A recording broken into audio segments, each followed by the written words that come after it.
And now to tonight's awards. Our first presenter has a 30-year history on the faculty of the UW Law School. He's an award-winning professor known for teaching excellence and a scholar who's made significant contributions to the state's legal system. The State Bar of Wisconsin has honored his work with the President's Award of Excellence. Please join me in welcoming Dean Ken Davis.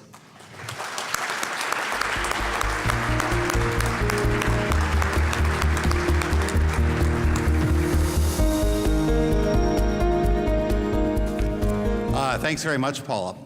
Before I begin my assigned task, I just want to extend my congratulations to one of our future honorees, Judge Kay Oberle. You see, Kay and I share something very special. Her college roommate is my current roommate, my wife, Lindy. And so, Kay, wherever you are, it's really dark out there right now. Lindy and I are very proud of all you've accomplished. But now I want you to join me in honoring another distinguished graduate of our law school, Arnold Weiss.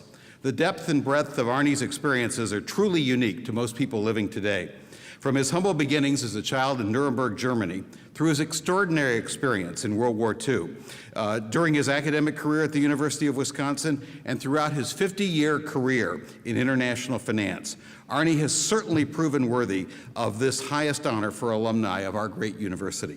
He's a regular contributor and supporter of the university and of the law school, a longtime member of the Wisconsin Alumni Association, and widely respected by today's law students and faculty. Here's more about the extraordinary life and work of Arnie Weiss.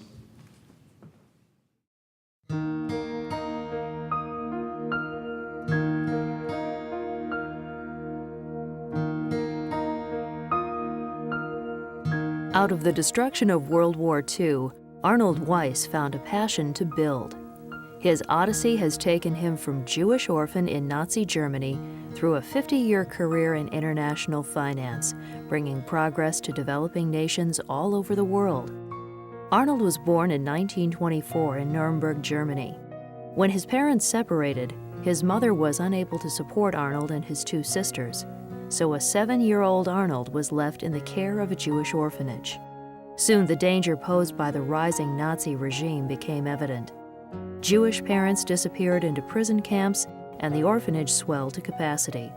There was little food and rampant malnutrition, but Arnold learned to cope. You always had someone you could play with and talk to. You had companionship. Arnold was selected to emigrate to the United States in 1938. He had only a cardboard suitcase with a few clothes and didn't speak English. When a foster family did not meet him in Chicago as planned, Arnold stowed away on a train to Milwaukee, hoping to find fellow Germans. As a teenager, Arnold spent time in Milwaukee soup kitchens, orphanages, and foster homes, but was eventually placed with a foster family in Janesville. Finally given the chance for a normal childhood, he flourished. He earned good grades in school and developed close relationships with his foster parents and siblings. In 1942, Arnold enlisted in the U.S. Army Air Corps, beginning his military career as an instrument technician and B-17 gunner. He arrived in Paris in 1944 and advanced with his division to the Battle of the Bulge. He was also part of the American liberation of the Dachau concentration camp, a harrowing experience he can never forget. By the end of his service, Arnold was an intelligence officer responsible for bringing Nazi war criminals to justice.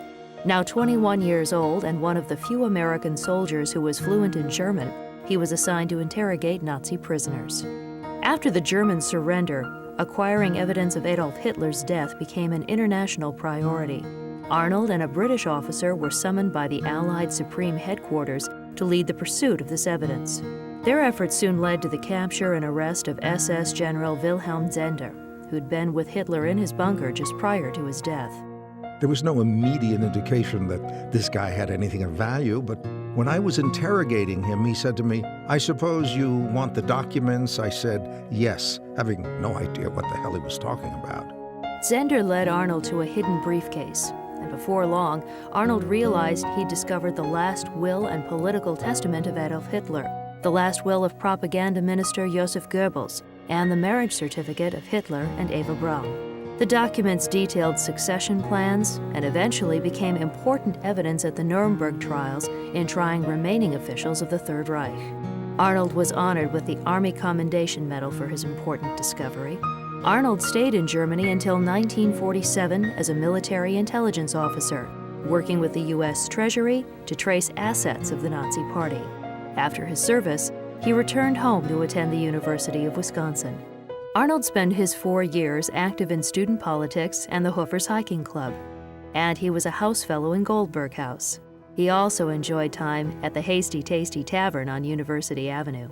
With little money and a strong work ethic, Arnold used the GI Bill to earn undergraduate degrees in political science and economics, and his law degree.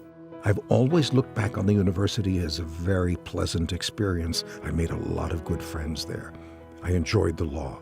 I also worked as an interpreter and translator for the Nuremberg trials, and law seemed like a great way to earn a living. Following graduation, Arnold returned to the U.S. Treasury as General Counsel to the Office of International Finance. He worked with the new International Monetary Fund and World Bank, both vital sources of assistance to developing countries around the world. Midway through his 8-year tenure at the Treasury, Arnold was introduced to Artemis Lykos through a mutual friend. They married in 1956 and had 2 sons, Daniel and Andrew. Arnold is now the proud grandparent of 3 grandchildren. In 1959, Arnold was selected as part of the U.S. team to start the Inter-American Development Bank. He drafted the charter for what is now the oldest and largest regional multilateral development institution. For 18 years as the bank's general counsel, Arnold led operations in economic and social development, including agriculture, energy, transportation, public health, education, and urban development. Arnold then moved to the private sector. He spent 14 years leading international and Latin American matters as a partner at the Washington, D.C. law firm of Arendt, Funks, Kintner, Plotkin, and Kahn. But Arnold returned to international finance in 1992 to assist in creating Emerging Markets Partnership.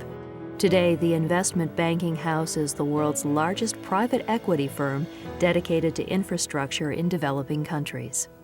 For 13 years, until his retirement as Senior Vice President, General Counsel, and Secretary, Arnold oversaw operations to aid in agribusiness, power and water, telecommunication, and other industries in countries from Korea to South Africa to Argentina. I think it's the war that changed me more than anything else. I decided I wanted to build rather than destroy. In Belgium, Luxembourg, France, Germany, there was so much destruction. I knew there was a better way of doing things. Going into development work and making a good living doing it proved to be a worthy choice.